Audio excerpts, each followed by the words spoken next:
Hello, everyone, and welcome to another In Conversation.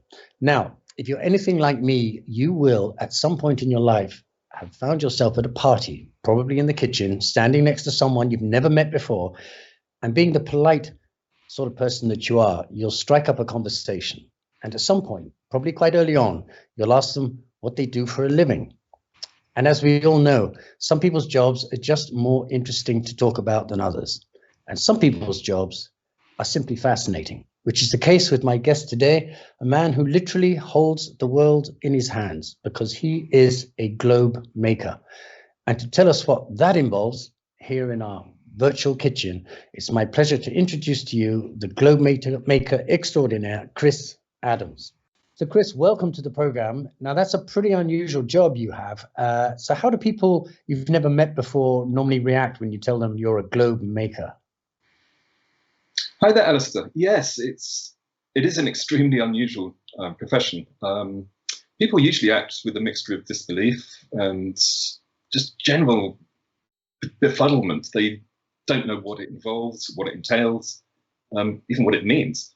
So the initial reaction is snow globe, bar globe, what sort of globe? So I usually try and get past the bar globe stage quite quickly because they hold no appeal to me whatsoever, which fairly quickly leads on to how they're produced, what materials I use. So I try and keep these skills alive. It's a craft that has died out over the years. So I try to use traditional techniques and traditional materials. So they're made from plaster, paper mache, and printed map is applied on top. So that usually satisfies the briefest of curiosities. So yeah, it is a very unusual craft, but one I'm so passionate about that I couldn't imagine doing anything else. I've been doing it for 15 years now, and yeah, it's every day's a school day. Every globe I make it's like the first globe I've ever made. It's just something I really enjoy. That's wonderful. I mean, how many? I have no idea of the answer to this question. How many are? I imagine you're a very small, select group of people doing this in the world. I mean, how many globe makers are there in the world? I know of 3 or 4 independent, small-scale globe makers. We each specialize in something else. There's one in Germany that produces celestial globes. So yeah, I'm one of a select band for sure. Because there is something inherently fascinating about globes. Many of us, and certainly I did, had one at some point in their lives, probably in their childhood, and it's very difficult to resist touching them and turning them around. And in a way that I think they're almost a perfect combination of the aesthetic and the practical. Indeed. I'll touch on this later, but the aesthetic is very, very important to me. But yes, growing up, everyone had a globe. I had a bedside globe, and I'd stare at it going to sleep and just be absolutely full of wonder. Just faraway places, faraway names. There's something very tangible about a globe, which you don't get with a map. You don't get from a screen. You can follow trade routes. You can follow shipping lines. You can see where you are in the world. Which you don't get from a flat map. So you can see that Britain is so far away from Australia. It just leads you on a sort of a wanderlust. Yeah, I mean, not only do you see where you are, but you see where you are relative to everybody else, and that's absolutely that's just fascinating. Which, as a child, it's just what better way to go to sleep? It fills your head with dreams of travel, of other people's travels. Yeah, it's wonderful. I used to have one with it had a light in it, and so my mother would put out the overhead lights, and I would just go to sleep with that globe lit up, glowing in the corner, and that was rather. And then at 17, I joined the Merchant Navy. So I think those two things are maybe somehow related. But anyway, just tell me, I mean, is there a kind of Chippendale of the globe world, or a Mozart of the globe? I mean, going back. It's widely recognised as one of the best, but it's certainly my favourite. It's a globe maker called Coronelli. He's an Italian from the 17th century. Wonderful, huge scale globes, really ornate. Yeah, hugely collectible, and the level of detail and precision is just stunning. Really lovely work. He has two 4-meter diameter globes in Paris in the Louvre. Wow. So they are stunning. So he's one of my favourite globe makers. Because let's just dial the clock back a bit and just tell us how. I mean, I'm guessing it's not the kind of thing that your school's career advisor suggested to you. So how did you become a globe maker? That's a long story. I have to go right back to the beginning, I think. I've always been fascinated by maps. Like I said, I had the globe by my bedside. Mm-hmm. But when I was 15, I became a fisherman in Devon. Initially on the River Dart, but then going out to sea. So we had charts, ocean charts. Living on the edge of Dartmoor, I would go orienteering with Ordnance Survey maps. When I put myself through art college, I was a motorbike dispatch rider, so always flicking through my A to Z, or maps of the country. So they've always played a really important part in my life. Even now, I'm a member of the RNLI, so we use charts to navigate the Solent. So maps and charts have always been there. When I went to art college, I was fascinated by maps, sort of the aesthetic appeal of maps. So I was given some Russian maps of this country, of Britain, but it was all in Cyrillic, so nothing made sense. Part of the function of a map is to offer information. It's so you can disseminate information from looking at a map. And because it was all in Russian, I couldn't understand it. So I was more concerned about the look of the map, the aesthetic, how it looked, which has led me to where I am now in terms of my own globe making. I think it's one of the more important things for me, for my globes, is the way they look. So the cartography is there; it's pretty much set in stone. The world is the shape it is. That's not going to change. Country names change occasionally, which I keep abreast of. But the actual feel, the look of the globe, that's really important to me. I've seen some pretty horrible globes out there. I'm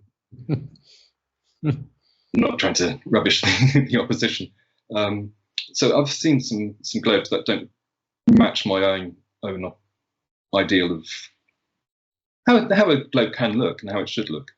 They're either really brown or like a cheap school globe from the 50s, that very bright blue and bright green landmass.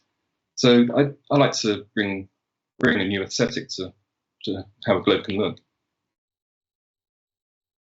Chris, maybe now is a good point to show.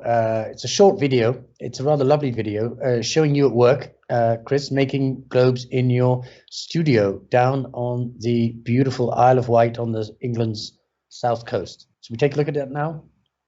Great.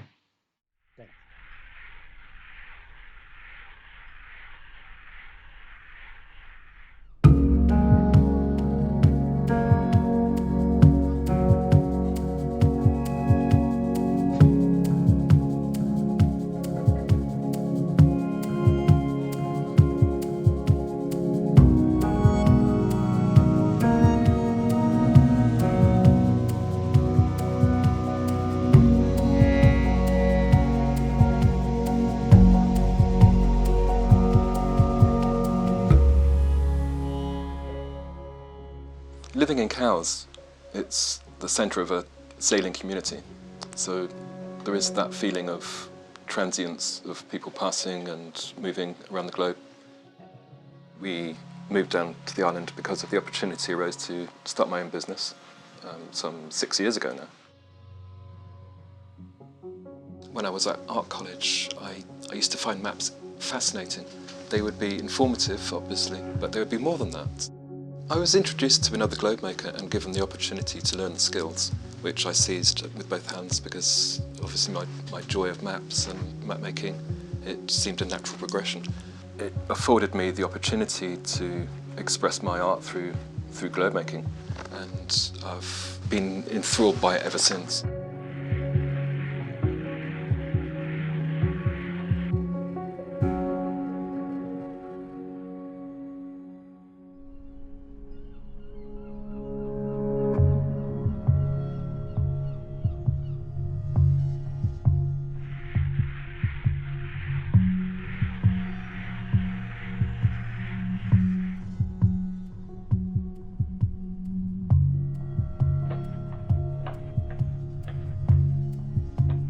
For me, the authenticity is important. It gives it authority. It gives it substance. So I've always used plaster. It's what globes were traditionally made from. Every new client brings something new, a new demand, a new wish. I have to make it happen. And it's a challenge I really enjoy.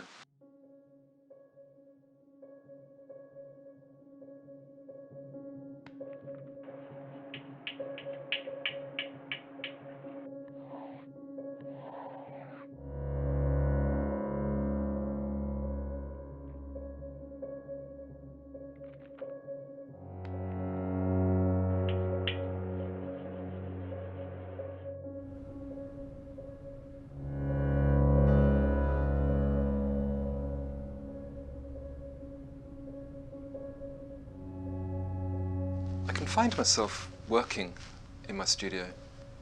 The hours just fly by sometimes. I'm working on a detailed piece of cartography and I become enveloped.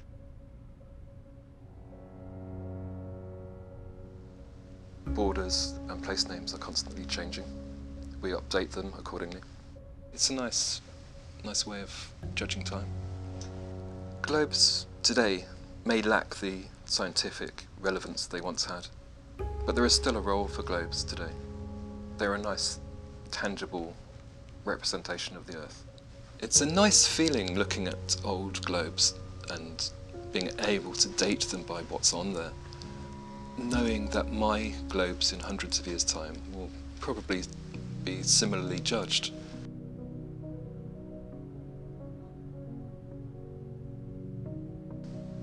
I see my work in the context of historical globe makers.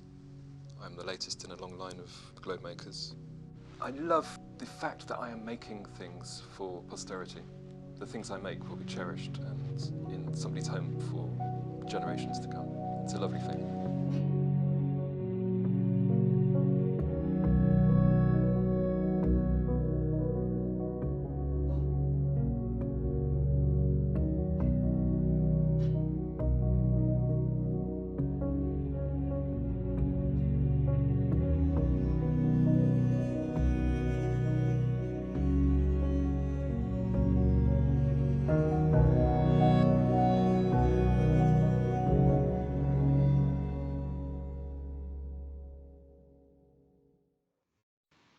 You know, I I think that's a rather lovely little video. I like it, and I mean, I may be wrong, but it certainly looks rather sensual. The whole process. I mean, the sanding and the moving the plaster around and the paint, you know, putting on the lacquer and everything. It looks quite a sensual process.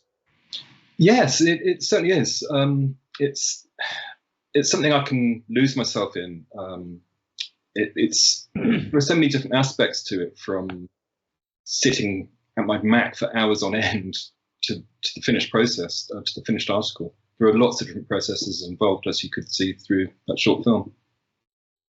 And how long, I mean, just so, you know, as an average, I mean, how long are we talking to make, from start to finish, to make one globe?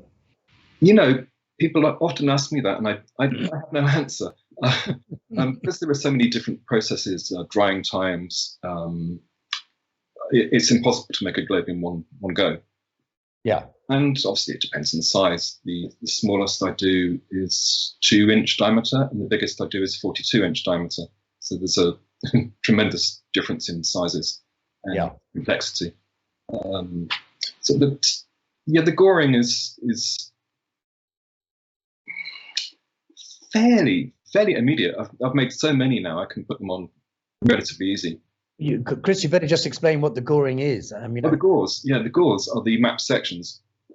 So they're printed. They're printed, yes. I design them and then print them on my inkjet printer.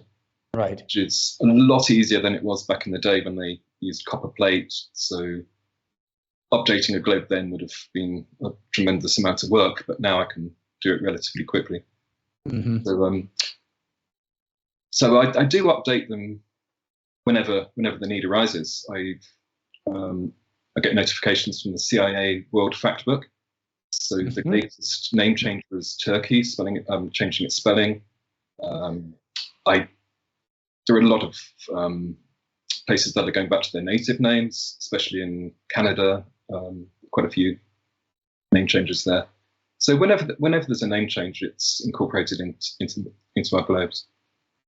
And what is the trickiest part of the whole operation? The trickiest part, the part I enjoy the least is actually sending them. It's not a part I look forward to because they are quite delicate. So I have to make sure they're packed suitably. But just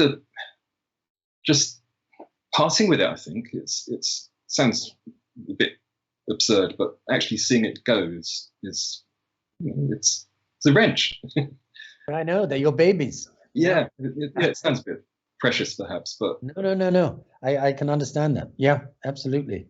And we were talking earlier on about restoration, and we saw a little bit of it in the video. That's part of your work too, isn't it? Restoring old globes that have been damaged or yes. So that looks pretty tricky. It is. It's very challenging. I mean, some of them aren't particularly valuable or collectible, but certainly some of them are 400 years old and worth quite a lot of money, and I get them in fairly precarious state sometimes. So that takes a lot of care and practice and expertise. Just to get them back to life, so they can live another couple of 100 years. And I'm just curious to know what kind of people order globes from you. I mean, can you is it possible to define? Is there a sort of a typical globe commission? I have a certain demographic, I guess, but people have always liked globes. It's hard to pinpoint a certain type, but I make globes for people that have sailed, people that have travelled around the world, globetrotters. I can plot their routes on the globe. I can plot their means of transport. They're popular for christenings, naming ceremonies, weddings. So people like to have where a couple met, or where they're getting married, the honeymoon. So that's sort of. But I also do a lot of work for museums, various galleries. I've worked for the Science Museum, the V&A. Right. And recently did one for Bletchley Park, which is interesting. So yeah, there's a lot of sort of institutions and public space globes. And some of your work ends up in the movies, is that right? Yes, yeah. I've done quite a bit of TV and film work, which brings its own sets of challenges and rewards. I did do a huge globe for the movie Jurassic World, but unfortunately it didn't make the final edit and it was cut. But and yeah, what happened to the globe? Well, hopefully they'll use it in another one sometime. But I was looking forward to seeing it, as were my children. But they came away disappointed this time. But yeah, that's the power of editing. I mean, one day, Chris, you'll be at the movies watching a film, and you'll see, you go, "That's my globe," and it's in a completely different film. And fingers crossed. I hope so. For anyway, for your sake, yeah. Chris, just tell us a bit about Viking coming to you recently with a commission, and a pretty unusual one. I'm talking about the upside down globes. Can you just tell us what an upside down globe is about? So the challenge of making a globe that portrays the southern hemisphere in a way that you can readily see it. There are a number of ways of doing it. I've recently produced one in a bowl with bearings that allows it to be spun 360. But Viking wanted the upside down globe in a traditional stand, which we produced. It is odd looking at it because we're so used to seeing the globe traditionally north up, but there is no real reason why it's portrayed this way. A lot of people automatically thought it was Eurocentric, perhaps, but globes were around like that for 200 or 300 years before the Europeans started making globes. The first recognized globe was 1475, I believe, in Germany. Martin Beerheim, he produced the first widely recognized globe. So that was certainly north up. But the south up globes, I think they have an appeal of their own. They're it's the world, but it's obviously so unlike anything we're used to. Yeah. I mean, because I should point out that, well, I think we've shown some images of them, but the names aren't upside down. The names of the countries and the cities are the right way up. Yes, so they can be read as a normal globe. But it's just so you can be read as a normal globe, but the actual the south is the north and the north is the south.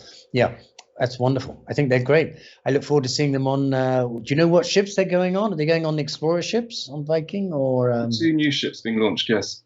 Yeah, on the new explorer ships. Yeah, fantastic. I look forward to seeing those. Chris, I think we can probably wrap things up here. Thank you again for sharing literally your world with us. It's been a pleasure talking to you.